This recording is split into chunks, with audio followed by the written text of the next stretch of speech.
అదే RTV app వార్తల్ని క్షణాల్లో చదివే అవకాశం ఉంటుంది. ఒక న్యూస్ పేపర్, ఒక టెలివిజన్ ఛానల్ మీ చేతుల్లో ఎప్పుడూ ఉంటాయి. తెలంగాణ వాహనదారులకు బిగ్ అలర్ట్. మీరు 2019 ఏప్రిల్ 1వ తేదీకి ముందు తయారైన వాహనాన్ని వినియోగిస్తున్నారా? దానికి హై సెక్యూరిటీ రిజిస్ట్రేషన్ ప్లేట్ ఉందా? లేకపోతే మీరు అలర్ట్ కావాల్సిందే. హై సెక్యూరిటీ రిజిస్ట్రేషన్ ప్లేట్ తీసుకోవాల్సిందే. లేదంటే బీమా సహా అన్ని సేవలు నిలిచిపోతాయి. ఇంతకీ హెచ్ఎస్ఆర్పీని ఎలా తీసుకోవాలి? ఇందుకోసం ఎంత గడువు ఉంది? తెలంగాణ రవాణా శాఖ కీలక నిర్ణయం తీసుకుంది. రాష్ట్ర వ్యాప్తంగా అన్ని వాహనాలకు హై సెక్యూరిటీ రిజిస్ట్రేషన్ ప్లేట్ను తప్పనిసరి చేస్తూ ఉత్తర్వులను జారీ చేసింది ప్రభుత్వం. సెప్టెంబర్ 30లోగా హై సెక్యూరిటీ నెంబర్ ప్లేట్లు అమర్చుకోవాలని డెడ్లైన్ పెట్టింది. లేకపోతే కేసులు నమోదవుతాయని హెచ్చరించింది. 2019 ఏప్రిల్ 1 తర్వాత తయారైన వాహనాలకు మాత్రమే ఈ హెచ్ఎస్ఆర్పీ ఏర్పాటు నిబంధన అమల్లో ఉంది. అయితే అంతకుముందు రిజిస్టర్ అయిన అన్ని వెహికల్స్ను కూడా హై సెక్యూరిటీ రిజిస్ట్రేషన్ ప్లేట్ తప్పనిసరి అని ఇటీవలే సుప్రీంకోర్టు తీర్పునిచ్చింది. వాహనం భద్రతను పెంచడంతో పాటు నకిలీ నెంబర్ ప్లేట్లను తగ్గించేందుకు ఈ నిర్ణయం తీసుకుంది. అలాగే వాహనాల దొంగతనం, ఇతర నేరాలను అరికట్టేందుకు హెచ్ఎస్ఆర్పీ సహాయపడుతుందని అభిప్రాయం వ్యక్తం చేసింది. దీంతో సుప్రీంకోర్టు నిబంధనలకు అనుగుణంగా రవాణా శాఖ ఈ నిర్ణయం తీసుకుంది. వాహన తయారీదారులు, డీలర్లు, హెచ్ఎస్ఆర్పీ తయారీ సంస్థలు, వాహన యజమానులకు స్పష్టమైన మార్గదర్శకాలతో జీవో జారీ చేసింది.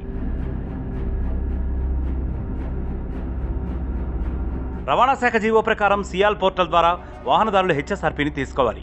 ఇందుకోసం www.siam.in వెబ్సైట్లోకి వెళ్లి వెహికల్స్కు హెచ్ఎస్ఆర్పీ ఫిట్టింగ్ను బుక్ చేసుకోవాలి.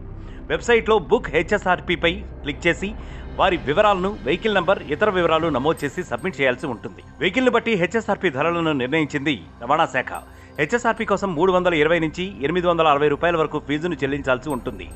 టూ వీలర్స్కు 320 నుంచి 380 రూపాయలు, ఇంపోర్టెడ్ టూ వీలర్స్కు 400 నుంచి 500 రూపాయలు, 4 వీలర్స్కు 590 నుంచి 700 రూపాయలు, ఇంపోర్టెడ్ కార్లకు 700 నుంచి 860 రూపాయల వరకు ఫీజులను నిర్ణయించింది. ఇక కమర్షియల్ వెహికల్స్కు 600 నుంచి 800 వరకు చెల్లించాలని స్పష్టం చేసింది. హెచ్ఎస్ఆర్పీ ప్రక్రియ సజావుగా, పారదర్శకంగా అమలు చేయాలని డీలర్లు, తయారీదారులను రాష్ట్ర ప్రభుత్వం ఆదేశించింది. సియామ్తో కలిసి హెచ్ఎస్ఆర్పీ తయారీదారులు పోర్టల్ను సమర్థవంతంగా నిర్వహించాలని మార్గదర్శకాలు ఇచ్చింది. ఇందుకు సంబంధించిన రోజువారీ నివేదికలను కూడా రవాణా శాఖకు సమర్పించాలని ఆదేశించింది. అలాగే వినియోగదారుల నుంచి ఏవైనా ఫిర్యాదులు ఉంటే వాటిని 3 రోజుల్లో పరిష్కరించాలని సూచించింది. లేకపోతే డీలర్లు, తయారీ సంస్థలపై కూడా చర్యలు ఉంటాయని హెచ్చరించింది. ఇక పాత వాహనాలకు హెచ్ఎస్ఆర్పీ ఏర్పాటు చేసుకోవాల్సిన బాధ్యత యజమానులదేనని రవాణా శాఖ స్పష్టం చేసింది. సెప్టెంబర్ 30 తర్వాత హెచ్ఎస్ఆర్పీ లేని వెహికల్స్పై మోటార్ వెహికల్స్ యాక్ట్ కింద కేసులు నమోదు చేస్తామని హెచ్చరించింది.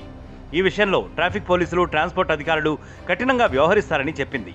నిర్ణీత గడువులోపు హెచ్ఎస్ఆర్పీ నంబర్ ప్లేట్లు అమర్చుకొని వాహనాలకు ఇన్సూరెన్స్ కంపెనీలు, పొల్యూషన్ టెస్టింగ్ సెంటర్లు సర్టిఫికెట్లు ఇవ్వొద్దని కూడా ఆదేశించింది రవాణా శాఖ. సో వాహనదారులు త్వరగా వెళ్లి హై సెక్యూరిటీ నంబర్ ప్లేట్ను తీసుకోండి. మీ వెహికల్ను కాపాడుకోండి. మీకు రావాల్సిన సేవలను పొందండి. మరిన్ని వీడియోస్ కోసం ఛానల్ ని సబ్స్క్రైబ్ చేయండి. లేటెస్ట్ అప్డేట్స్ కోసం వాట్సాప్ ఛానల్ ని ఫాలో అవ్వండి. ఆ లింక్ డిస్క్రిప్షన్ లో ఉంది.